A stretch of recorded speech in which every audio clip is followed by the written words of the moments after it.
Hello YouTube. Occasionally I dedicate a video or two to the special forces that operate around the world. It's an interesting environment where they operate, conduct special operations, rescue missions, anti-terror and anti-criminal raids, and much more we really do not know about. I basically focus on the post-Soviet countries, but sometimes we need to expand our horizons. Like today, when we will look at special forces around the world that still use crossbows, popular in the Middle Ages. In the digest titled Spy Training, the GRU Special Forces System, a crossbow also found a place in the list of special small arms. And all because modern types are superior to small arms in certain characteristics. But that doesn't apply in direct combat and applies when performing specific tasks. According to the compilers of that digest, crossbows have low noise. Even the best examples of silent firearms emit a characteristic metallic click when fired, and the crossbow, due to the lack of touching metal parts, does not. Today, combat crossbows are quite light. Some of them fold up. Many are equipped with various sights, optical, collimator, and laser. Arrows are capable of delivering incendiary and smoke projectiles in a targeted manner. At a distance of 50 to 100 meters, a combat crossbow surpasses many machine guns in terms of accuracy. The arrow retains a killing effect at a range of up to 150 meters. When the tip hits important organs, death occurs almost instantly.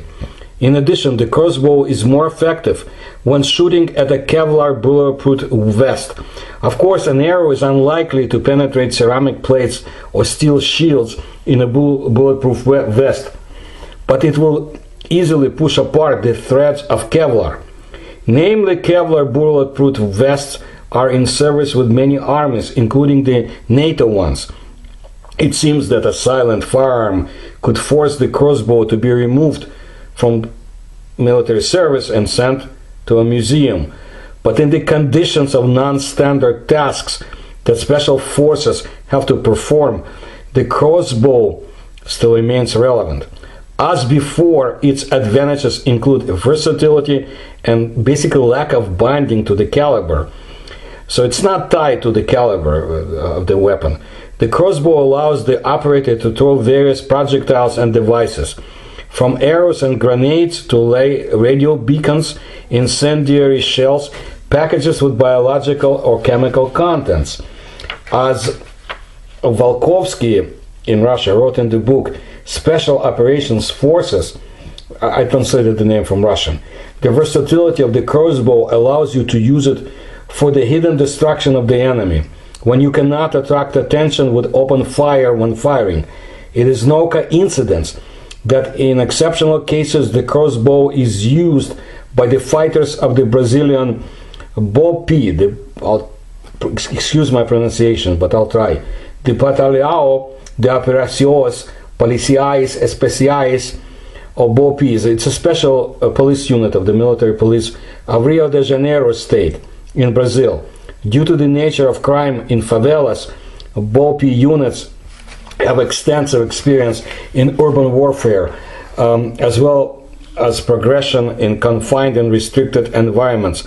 It also utilizes equipment deemed more powerful than traditional civilian law enforcement. Those guys perform the main tasks in the favelas in Rio de Janeiro: to release hostages, neutralize explosive devices, to cover drug dens, arrest drug and slave traffickers. Fighters have to act in non-standard situations, and the crossbow comes to the rescue when they need to climb on the roof by cable, silently remove those who are standing on the lookout, or defuse the bomb. With the help of a crossbow, you can stretch a rope over a gorge or river to overcome an obstacle. With no extra effort and without wasting time, you can throw an antenna on a building or tree with a crossbow shot to increase the communication radius for a special forces group behind enemy lines. You can install an eavesdropping or alarm system on the object that cannot be reached in a standard way, and also remotely detect and clear anti-personnel mines. Although the Russian Special Forces Command considers the crossbow only as an auxiliary tool, the ability to handle it is included in the training program for Russian paratroopers. And this is confirmed by the words of the commander of the Russia's Airborne Forces, Major General Anatoly Kontsevoy, ex-head of the Ryazan Guards Higher Airborne Order of Suvorov Twice Red Banner Command School, named after the Russian Army General Margelov. He said during a TV interview that every cadet of the Ryazan Guards Higher Airborne Command School should master 28 types of weapons, both Russian and foreign made. But at the same time, it is also necessary to correctly apply the time-tested means. And along with a knife, a shovel, and an axe, the Major General named a bow and a crossbow. It is not known for certain when and where the first crossbow was created. Let's look at some history. In the book 100 Great Military Secrets by Russian writer Kurushin, two main hypotheses are listed. According to one, Greece is considered to be the birthplace of the crossbow. It was the ancient Greeks in 400 BC who invented a catapult capable of throwing stones and arrows at the enemy. By design and size, some Greek catapults really resemble the modern crossbow. I also read one source about the Byzantine spies and the very interesting fold-up device they had for shooting bolts, deadly bolt. Very interesting. They have a very elaborate spy system. Anyway, in the 90s of the 11th century, Pope Urban II condemned the actions of crossbowmen and archers against Christians. 40 years later, the Second Ecumenical Council threatened to excommunicate for the same acts. After these measures were taken by the clergy, the crossbow disappears from the medieval chronicles for a while, but then at the suggestion of Richard the Lionheart, somewhere in the mid-80s of the 12th century, it returned to service again. Well, by a grim irony of fate, it was the crossbow that caused Richard's death during the siege of the Chalieu Castle in 1199. This was not his first injury, by the way, received from a crossbow. But even before, there were the Genoa infantry, crossbowmen for hire. The Genoese infantry gained the greatest fame on the battlefields, namely crossbowmen, who first declared themselves under the walls of Jerusalem in 1099. Even the terrible defeat in 1346 at the Battle of Crécy did not overshadow the impressive list of their victories. But then the British simply shot the troops of the French king, including the Genoese hired by him. With bows, the Genoese infantry was able to keep the mark thanks to the strict discipline and honed tactics, while the shooters lined up on the battlefield in rows, so that there were no obstacles between them and the enemy. They fired a volley on command. This was followed by reloading under the cover of pavés, with special shields for the crossbow troops.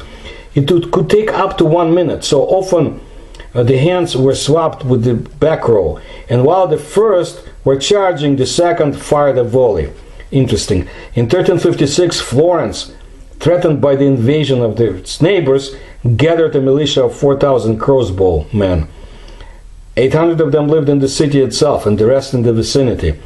Well, in my youth in Kiev, Soviet Ukraine, my friends and I worked on some catapults and crossbows at home, as well as we were enrolled in the state youth workshops, where we worked on, for example, submarine models, ships, aircraft, and so on. Knew how to work with metal tools, wood, clay, and more. That's not bad for boys and girls to learn to work with their hands, to create models, to think, but I guess modern progressive education and smartphones eliminated such pastimes. I pity countries where the youth grow up without basic skills, but spewing gibberish and emulating TikTok and so forth. They will not survive if the internet is destroyed and satellites stop operating in the sky. And that's all over the world now. Anyway, Greek and Turkish special forces do not forget about crossbows today. Some of the projectile weapons in service with these countries are equipped with sniper sights for shooting at a distance of from 100 to 400 meters. According to other sources, the birthplace of the crossbow is China. It was there that archaeologists found bronze triggers made in 200 BC. The use of weapons resembling a crossbow in the battles of 341 BC is also mentioned in written sources of the Celestial Empire, as China is referred to. Modern Chinese have not abandoned crossbows either. All units of the People's Liberation Army, from traffic police to special forces, are armed with crossbows.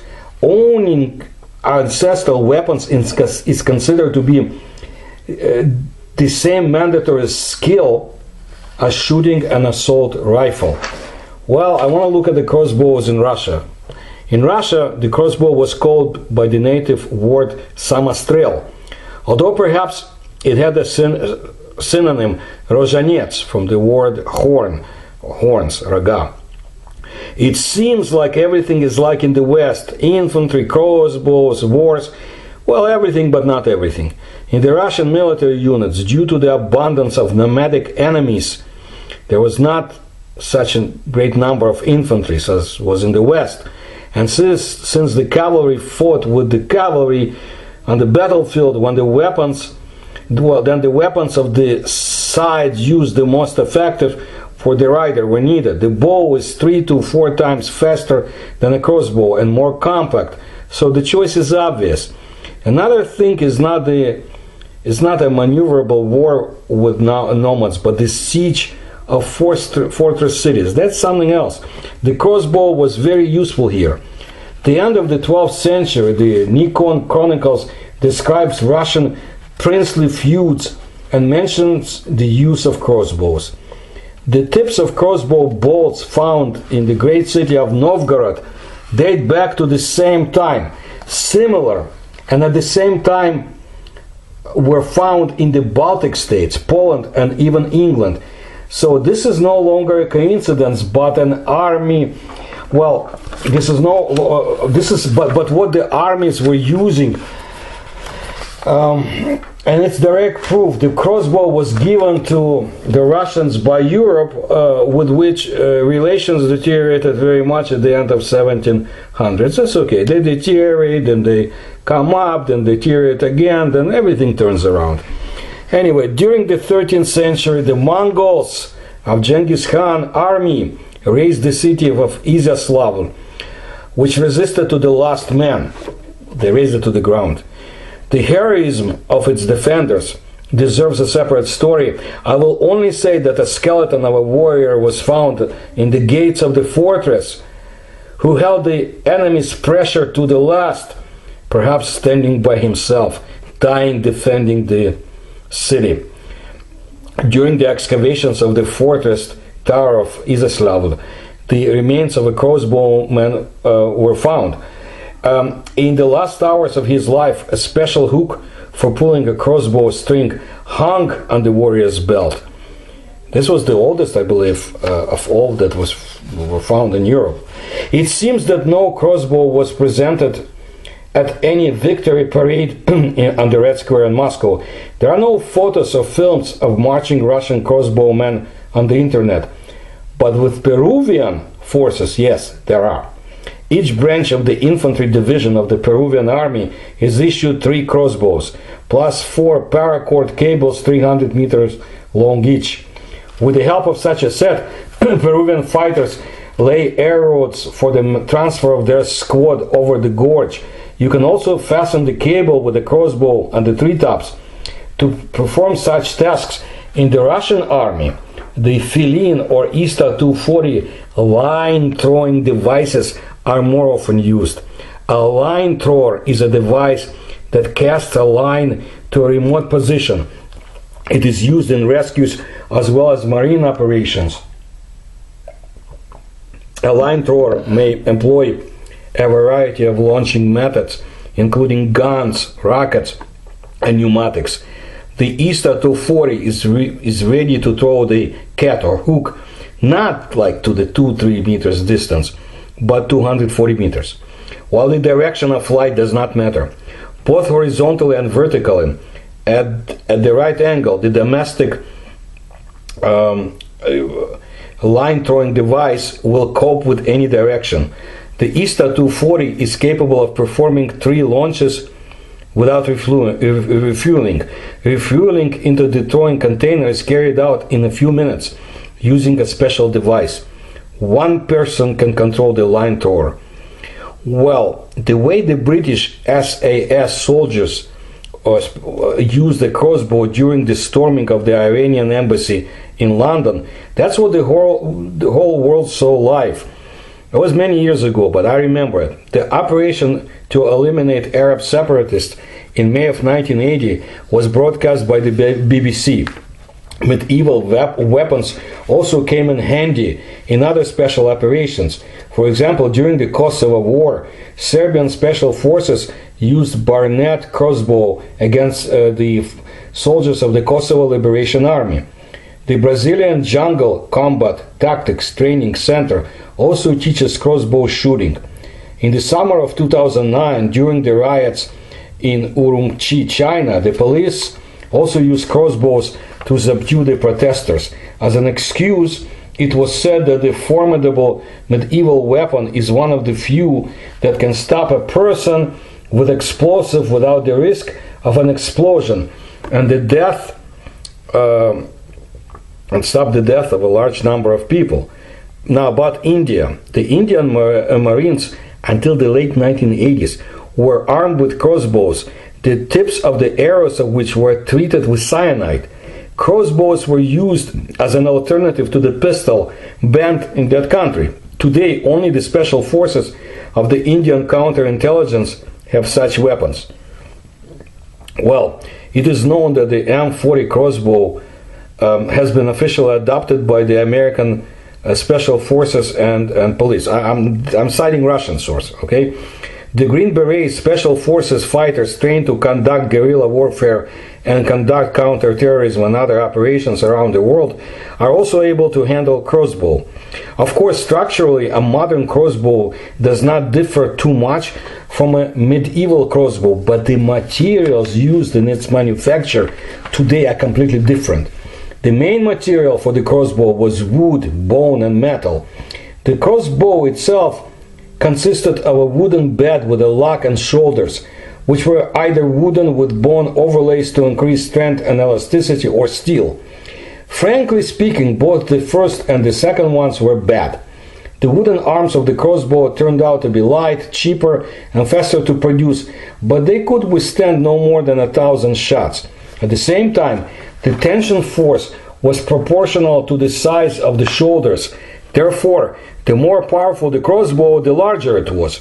With iron shoulders, it was the opposite. They turned out to be expensive, heavy, worked for a long time, but could not stand the frost, while the tension force struck with its figures up to 600 kilograms, which not every shooter could master.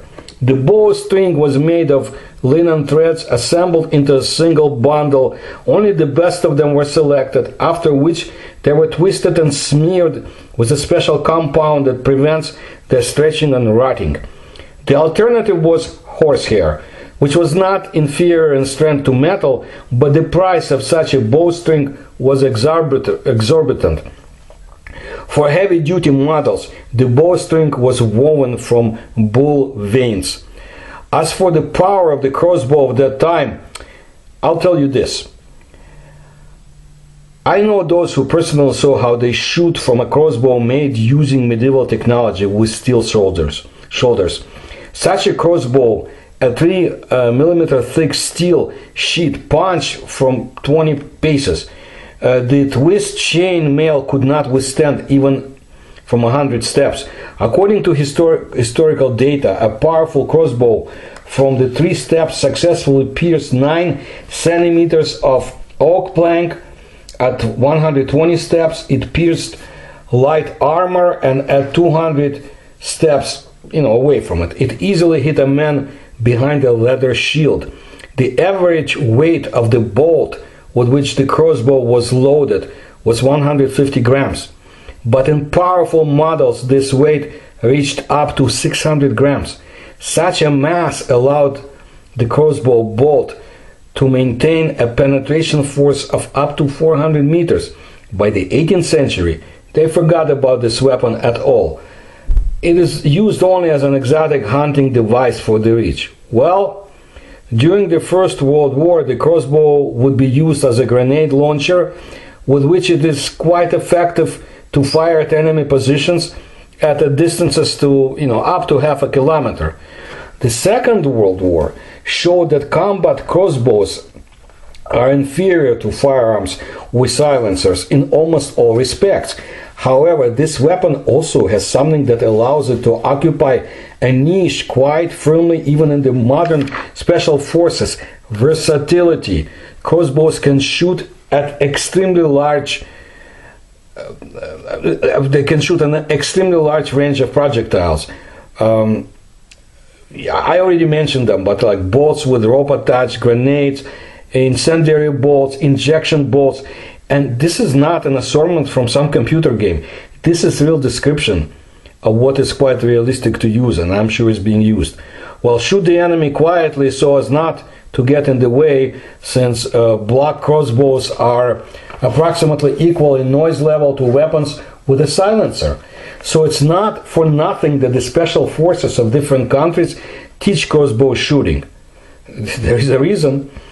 Well, the end of the 1960s gives a new impetus to the development of this weapon. The Cold War required silent and effective weapons for special forces, but its creation somehow did not go well with the United States because, according to the Russians, all their samples were noisy and had disgusting ballistics. That's when they remembered about the crossbow. The presence of computers, albeit primitive, made it possible for scientists to calculate the parameters and materials for an ideal, at that time, crossbow. By the mid-1970s, more than 100 copies of this weapon were being tested in the special forces of the Marine Corps. But in practice, not everything turned out so rosy. The tactical crossbow, despite its small weight and dimensions, was a single-shot weapon that required a relatively long time to recharge. The soundlessness of the shot was also not absolute, but at times less than that of the M16 rifle with a silencer. When fired, the bowstring emitted a characteristic clap, audible at 30 meters, and that just attracted little attention since it didn't look like a shot. Despite these shortcomings, U.S. Special Forces have been using the crossbow in sabotage operations around the world for more than 15 years. For the silent elimination of enemy fighters and guard dogs at enemy-protected facilities, the Special Forces of the U.S. Army intended an ultra-compact and very light, I think weighing about 970 grams, crossbow known as Little Joe, made in non-classical form in the form of a pistol with a vertical arc arrangement. It could be folded and secretly carried under clothes. The initial speed of the steel boom, weighing 28 grams, reached a speed of 58 miles per second. As a result, Little Joe could effectively hit the enemy at a range of up to 58 meters a second, sorry, not miles. Well, Little Joe could effectively hit the enemy at the range of up to 200 meters, although in practice, this distance did not exceed 70 meters. The strength of the rubber bowstring was enough for 60, 100 shots. There was also a crossbow of the classical type of construction, which was called William Tell. This crossbow weighed 1.5 kilograms, hit much more distant targets, and with much greater shooting accuracy than the Little Joe. A powerful aluminum bolt weighing 226 grams had an initial speed of 60 meters per second, and penetrated even protected targets. In the mid-1980s, block crossbows became widespread in the troops. Their design is such that when cocked, it practically does not create an effort on the lock, and at the same time, when straightened, the shoulders develop a greater effort on the bowstring, which means that the range and accuracy of the shot increase. Such a representative of the blockheads, so to say, is the main tactical crossbow of the Special Forces of the U.S. Army, the TAC-15. Well, by the beginning of the 1990s, the shoulders of crossbow began to be made of carbon fiber and other composites, which, combined with a block design, made it possible to achieve simply enormous power, often exceeding the power of a conventional army pistol. A modern tactical crossbow is in fact a weapon ideally suited for special forces. The choice of bolts and tips for the crossbow allows it not only to effectively hit live targets, but also to throw communication equipment into trees, deliver transmitters to a protected area, or silently forage in the forest. With its help, you can overcome an obstacle such as a gorge or a river by throwing a thin and strong cord through them. In addition, the tip of the crossbow can have a bursting warhead. And if you remember those movies about Rambo, who shot explosive arrows at the helicopter, it seems to be that he was using the real technology. So this is something I wanted to let you know about, a very interesting and ancient weapon. And I also will bring you more about special forces, Russian special forces, to the extent we have this information from the open sources, but it's very interesting and clandestine warfare, so to say. So if you like my research, please support it. You will find the links in the description to this channel. Please tell others and subscribe to it. Thank you so much.